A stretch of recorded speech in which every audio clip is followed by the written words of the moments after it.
मेरे प्रिय आत्मीय बंधुओं, मेरा नाम पंडित राजेंद्र प्रसाद पांडे। आज का विषय जो है वो बिना दवा के, विदाउट मेडिसिन हम अपने रोग को कैसे ठीक कर सकते हैं और हमको रोग न हो, इसके लिए हम क्या करें, इसी विषय पर आज हम आपको बताएंगे। अब रोग की चिकित्सा करने के पहले थोड़ा सा मैं आपके शरीर के क्रिया विज्ञान के ऊपर थोड़ा प्रकाश डालूंगा। आपके शरीर का निर्माण दो से हुआ है, एक माँ और एक पिता, और दोनों से हमारे शरीर का निर्माण हुआ। हमारे शरीर में दो तत्व है, स्त्री और पुरुष, यानी प्रकृति और पुरुष। आप ऐसा भी कह सकते हो पॉजिटिव और नेगेटिव। दाहिना अंग पॉजिटिव है, पितृ तत्व की अधिकता है, और बाएं अंग में मातृ तत्व की अधिकता है। इसीलिए आप सब लोग अपने दाहिने हाथ की रेखा को अपने पिता से मिलाइए, अधिक रेखाएं पिता से मिलेंगी दाहिने हाथ की, और बाएं हाथ की रेखाएं माता से अधिक मिलेंगी। स्ट्रक्चर, हड्डी पिता से मिलती है, और मांस का अर्थ ही होता है माँ का हिस्सा, माँ का अंश। जो मांसपेशी है वो आपकी माँ से मिला है। इसी बात को हमारे धर्मशास्त्र में भगवान शंकर को अर्धनारीश्वर कहा गया है। अर्धनारीश्वर भगवान शंकर, ये आपकी शरीर, ये शिवालय है। इसमें जो चेतना है वह शिव है, कल्याणकारी। तो इस बात को समझाया गया है, ये विज्ञान है कि हमारे माँ के भी चिन्ह हैं, हमारे शरीर में नारी के भी चिन्ह हैं।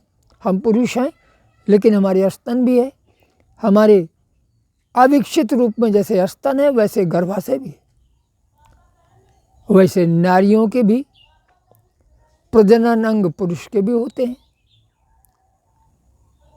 तो ये सारी चीज़ें, यानी एक अंग हमारा विकसित है और एक अंग अविकसित है।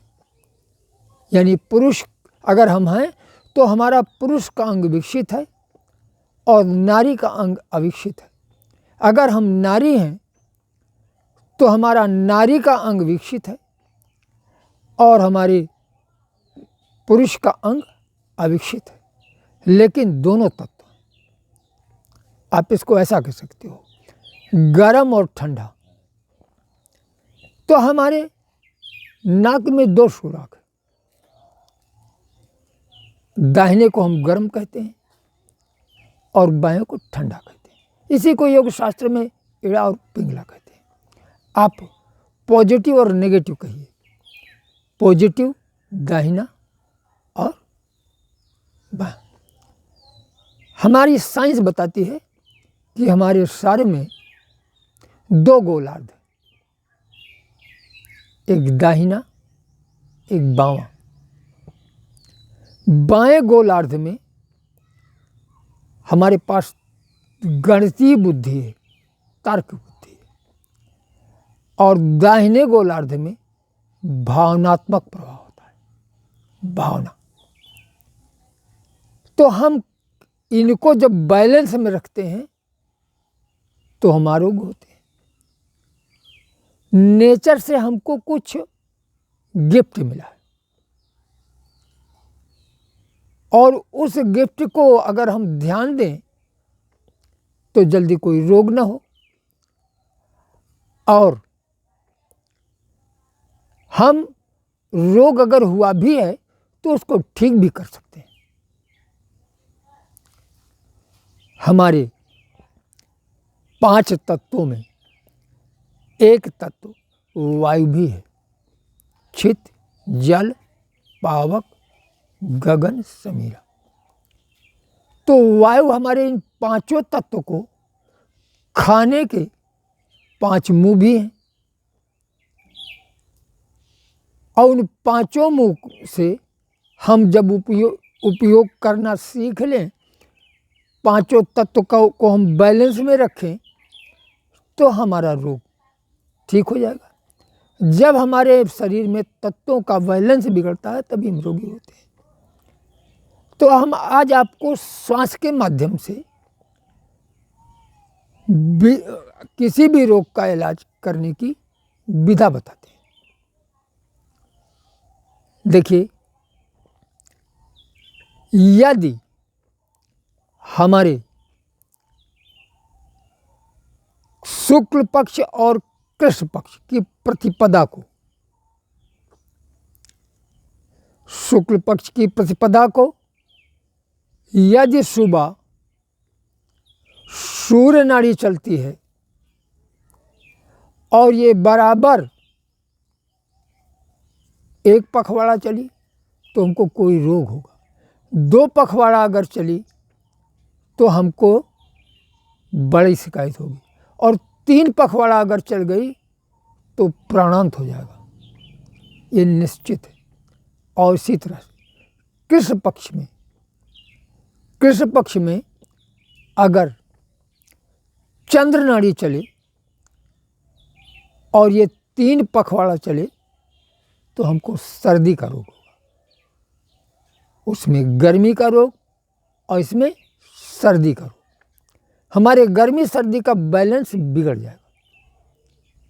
तो जब भी ऐसा हो तो हमको अपने स्वर को साधना चाहिए, यानी शुक्ल पक्ष में सुबह सूर्योदय के समय चंद्र नाड़ी चलना चाहिए, और कृष्ण पक्ष की प्रतिपदा को हमारी सूर्य नाड़ी चलना चाहिए। अगर ये नियम हम चेक करते रहें हर प्रतिपदा को, और जहाँ बिगड़े तो हम रोग की नकेल वहीं पकड़ सकते हैं और वहीं से हम उसको ठीक कर सकते हैं। दूसरी चीज़, अब हम कुछ रोगों का इलाज आपको बता रहे हैं। आपके सर में दर्द हुआ, सर का दर्द 2 तरह का होता है, एक तो पूरे सर में होता है, एक आधे सर में होता है। जिस समय सर दर्द शुरू हो उसी समय आप देखें कि आपके दाहिने नाक से सांस आ जा रही है या बाएं नाक से। तो जिस नाक से सांस आ जा रही है उस नाक को रोक दें,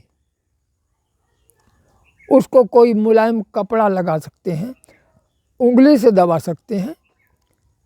रोकने के बाद कम से कम 15 मिनट तक उस नाक से सांस लें जिस नाक से सांस नहीं चलता था।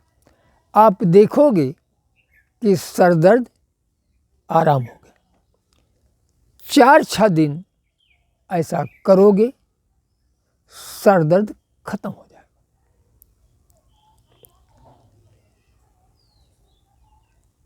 आपका अगर सर दर्द है, आप एक विधा और बता देता हूँ। वो विधा है, आप अपने कोहनी के पास यहाँ किसी कपड़े से जब सर दर्द हो आप कस के बांधिए कि सर्कुलेशन बाधित हो, यानी आपको हाथ में पेन महसूस होने लगे, ऐसा आप टाइट बांधिए। आप देखोगे थोड़ी ही देर में सर का दर्द ठीक हो गया,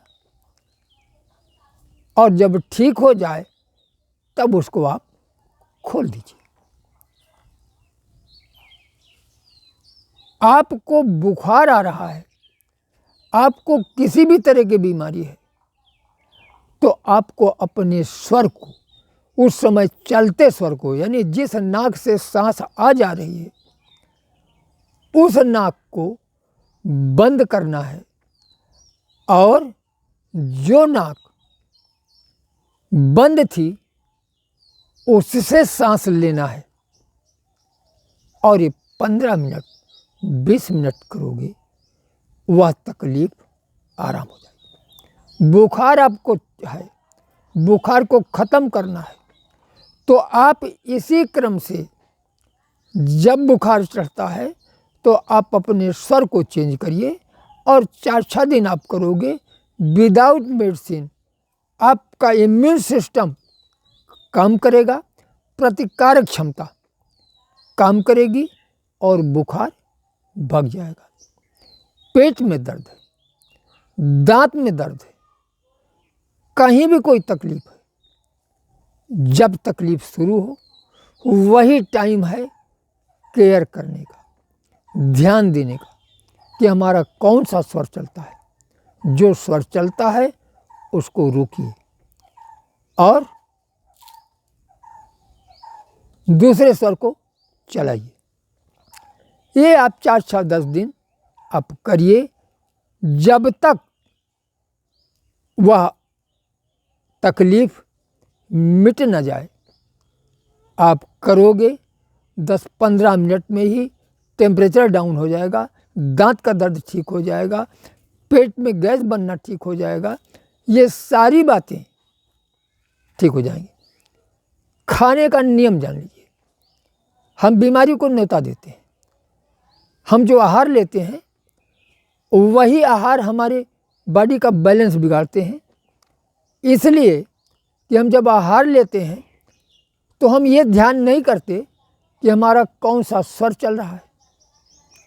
हमेशा खाना, जब भी खाना हो तो दाहिने स्वर में खाना खाना चाहिए। जब दाहिने नाक से सांस चलती हो तभी खाना पर बैठना चाहिए। दाहिने नाक से सांस नहीं चलती है तो वो खाने का समय नहीं है। और यदि आपको कहीं जाना है और खाना खाना ही है तो आप दाहिने नाक से बायां नाक बंद करके थोड़ी देर तक अभ्यास करो, दाहिना स्वर चलने लगे तो आपकी बॉडी तैयार हो जाती है भोजन को रिसीव करने के लिए, भोजन को पचाने के लिए। आपके इंट्रिंसिक फैक्टर रेडी हो जाते हैं। और जब तक दाहिना स्वर न चले आप खाना न खाएं, और जब दाहिना स्वर चलने लगे और तो खाना खाएं, और खाना खाने के बाद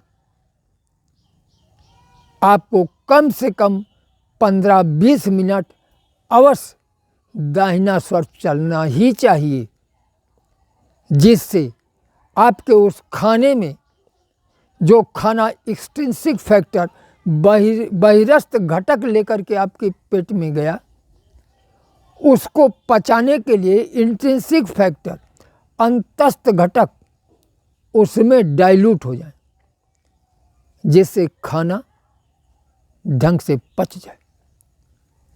और आपको वायु रोग है, वात रोग है, उसको दूर करने के लिए आपको खाना खाने के बाद वीरासन में, जैसे नमाज पढ़ने के लिए बैठते हैं उसी तरह से खाना खाइए, उसके बाद वीरासन में बैठिए। 15 मिनट तक आप दाहिने से सांस लीजिए और वीरासन में बैठे रहिए।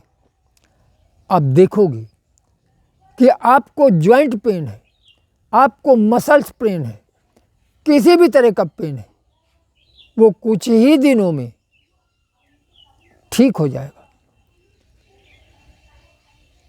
और खाना भी, खाने का नियम है। क्या नियम है? खाना आप सूर्य की लाइट में ही खाएं, क्योंकि वनस्पतियां भी अपने लिए जो खाना बनाती हैं, प्रकाश संश्लेषण क्रिया के द्वारा वो अपने लिए खुराक तैयार करती हैं। ठीक उसी तरह से हमारी बॉडी का भी नियम है कि जब तक सूर्य का 500 लक्ष प्रकाश रहेगा तभी आपके इंट्रिंसिक फैक्टर निकलेंगे, पाचक रस। और यदि 500 लक्ष प्रकाश नहीं है सूर्य का, तो आपके पाचक रस सभी नहीं निकलेंगे। परिणाम होगा कि खाना पड़ा रहेगा पेट में और वह सड़ेगा, और जब कोई चीज़ सड़ती है तो गैस बनाती है, वायु। वो हमारे सारी चीज़ों को दूषित करती है। वायु अगर कमज़ोर हो गई, क्योंकि वायु ही चलता है। हमारे शरीर में 3 दोष हैं, वात, पित्त, कफ। वायु चलता है, आयुर्वेद में दिया गया है। और पित्त और कफ दोनों लंगड़े हैं, यानी नहीं चलते। तो इसको चलाने का काम कौन करता है? जगह जगह पहुंचाने का काम वायु करता है। और अगर वायु दूषित हो गई तो सारा शरीर डिस्टर्ब हो जाएगा, जॉइंट पेन होगा, मसल्स पेन होगा, आपके पेट में गैस बनेगी। इसलिए आप सूर्य की लाइट 500 लक्ष प्रकाश सूर्य डूबने के कम से कम 1.5-2 घंटा पहले खा लेना चाहिए। इसीलिए हमारे धर्मशास्त्रों में एक चीज़ दिखाया गया, असुरों का, निशाचरों को, निशाचर माने जो रात्रि में खाते हैं, उनके पेट बड़े बताए गए। इसलिए कि शाम का खाया ज्यों का त्यों रखा रहेगा, वो सुबह नहीं निकलेगा, वो पचेगा ही नहीं। इसलिए ये बताया गया है हमारे शास्त्र में। हमारा शास्त्र टोटल साइंस है, टोटल विज्ञान है, और इसीलिए उसको पाप पुण्य से जोड़ दिया गया। इसलिए कि लोहार आदमी नहीं समझता तो उसको ऐसा बता दिया गया है। तो 500 लक्ष प्रकाश में खाना चाहिए। इसीलिए सारे जीव जंतु, पशु पक्षी, रात्रि के पक्षियों को छोड़कर, रात्रि चर जीवों को छोड़कर जितने दिनचर हैं, वो सारे के सारे सूर्य के 500 लक्ष प्रकाश तक ही भोजन करते हैं। केवल आदमी असंतुलित हो गया, तो इससे हमारा रोग ठीक हो जाएगा। तो अब हमने आपको बताया कि स्वर संयम करने से ही आपके सारे रोग ठीक हो जाएंगे। समय लगेगा, तुरंत त्वरित उसी समय। कहीं भी दर्द है, आप सर को बदलोगे और 15 मिनट तक बदलोगे, आराम मिल जाएगा। एक और दांत दर्द का बता देता हूँ। किसी समय आपके दांत में दर्द है और कोई दवा, कोई उपचार, कुछ नहीं आप करने की स्थिति में, प्राणायाम करने की स्थिति में नहीं हो, आप सीधा लेट जाइए।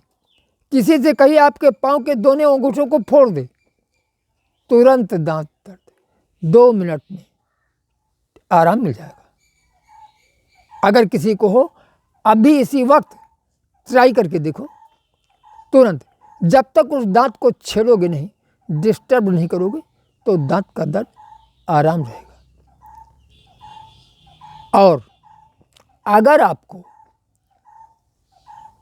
पित्त विकार है, पित्त की उल्टी होती है, डेली होती है, बहुत लोगों को होता है, प्राय उनका दिन में चलाता रहता है, प्राय उनको सुबह उल्टी होती है, पित्त की, पीला पीला निकलता है, झागदार निकलता है, उससे परेशान है। हम बता देते हैं बिना दवा खाए। आप आसमान को देखो, आसमान का जो रंग है, इसी रंग का चश्मा ले लीजिए, आप उस आसमान को देख करके उसके रंग को अपने चित्त में बैठाइए और चश्मे को लगा करके देखिए क्या सारी कायनात आपको आसमानी दिख रही है। और आसमानी दिख रही है तो उसको 3-3 घंटे पर आधे घंटे आप लगाइए, आपका पित्त समन हो जाएगा। ज़्यादा से ज़्यादा 3-4 दिन में पित्त की उल्टी आना बंद हो जाएगा। और क्या होगा, और अगर आप उसको लगाते ही चले जाओगे तो 10 दिन 12 दिन में आपकी भूख घटना शुरू हो जाएगी। तो ये बताता है कि पित्त अब आपका बराबर हो गया। अब आप लगाओगे तो भूख नहीं लगेगी, लगाना बंद कर दो। और बहुत सारी चीज़ें हैं, अभी प्रकाश चिकित्सा पर भी हम बताएंगे, जिससे कि आप किसी भी चीज़ का इलाज कर सकते हो विदाउट मेडिसिन। हर चीज़ का टाइम है, उस टाइम का चार्ट हम, किसी को कोई रोग है अगर वो बताए तो हम उसका समय बताएंगे और कब क्या करो और क्या करने से विदाउट मेडिसिन आपके मर्ज में कमी आएगी और आप ठीक हो सकते हो। चूँकि हम आज दवाओं के 2 मुख हैं, ये द्वैत का जगत है, ये जगत द्वैत का है, पॉजिटिव और नेगेटिव। यहाँ कोई चीज़ ऐसी नहीं है जिसमें 2 ना हो, पॉजिटिव और नेगेटिव। तो हमको पॉजिटिव नेगेटिव को बैलेंस में रखना है। जैसे अपनी बॉडी को बैलेंस में रखते हैं तो हम चल पाते हैं, और बैलेंस बिगड़ जाएगा तो हम गिर जाएंगे। तो उसी तरह से हमारी बॉडी का जब बैलेंस बिगड़ता है तो हम गिर जाते हैं। तो हमने इतनी चिकित्सा आपको बताई, अब हम इसके आगे भी अगले दिन हम बताएंगे प्रकाश चिकित्सा पर, और यहीं से हम अपनी वाणी को विराम देते हैं। लेकिन ध्यान रखिएगा कि आप नित्य देखते रहोगे तो बहुत सारी चीज़ें विदाउट मेडिसिन आप ठीक कर सकते हो। हर मर्ज ठीक हो सकता है, कोई भी मर्ज ऐसा नहीं है जो न ठीक हो बिना मेडिसिन के। आपको उसका ध्यान रखना पड़ेगा, समय का, नियम का, कैसे करोगे, क्या करोगे। आपके पास 5 तरह की दवा है, 5 तत्व है, 5 तरह की दवा है। मर्ज कहाँ पहुँच गया है उसमें आपको किस तरह की दवा करनी है और उस तरह की दवा करोगे, रोग निश्चित रूप में। चूँकि दवा, हर चीज़ के 2 रूप हैं। अगर किसी चीज़ को आप बराबर खाते रहोगे तो वो, जैसे होम्योपैथ की दवा जो बनी है वो प्रूविंग किया गया, अगर उसको कॉन्स्टेंटली खाते रहो तो कोई रोग हो जाएगा। वो किसी मर्ज में काम करेगी, लेकिन लगातार खाओगे तो वो उसी से रोग भी होगा। हमारी श्रीमद् भागवत में दिया गया है, आमय यश्च भूतानाम जायते सुब्रत तदैव हेमं द्रव्यं न पुनाति चिकित्सक। जिस चीज़ के खाने से जो रोग होता है, युक्त से उसी को खाने से वह रोग ठीक भी होता है। तो कहने का अभिप्राय कि दवाओं से हमारे रोग हो रहा है, हमारे खान पान से, तो हम किसी चीज़ को कॉन्स्टेंटली न खाएं। और जितनी भी दवाएं हैं वो अधिकांश हम कॉन्स्टेंटली खाते हैं, जब भी कुछ होता है खाते हैं तो उससे भी रोग पैदा हो जाता है। अगर हम इन 5 तत्वों की जो हमारी तन्मात्रा है उससे अगर हम दवा करें तो हम ये निरापद है, किसी तरह का बैड इफेक्ट नहीं पड़ेगा, बुरा प्रभाव नहीं पड़ेगा। इन्हीं बातों से हम अपनी वाणी को विराम देते हैं। देखते रहिए, कल हम फिर आगे बिना दवा के हम आपको उपाय बताएंगे। आपको कोई रोग है, आप हमसे संपर्क कर सकते हो। हम आपको समय दे बताएंगे कि किस रोग का क्या समय है और उसको कैसे करो। बिना दवा से करना चाहते हो तो बिना दवा के आप ठीक हो सकते हो और ठीक हो जाओगे। आपको उसी दिन से ही रिलीफ मिलना शुरू हो जाएगा। बस इन्हीं बातों से हम अपनी वाणी को विराम देते हैं। और सबके हृदय में बैठे हम उस परम तत्व को नमन करते हैं।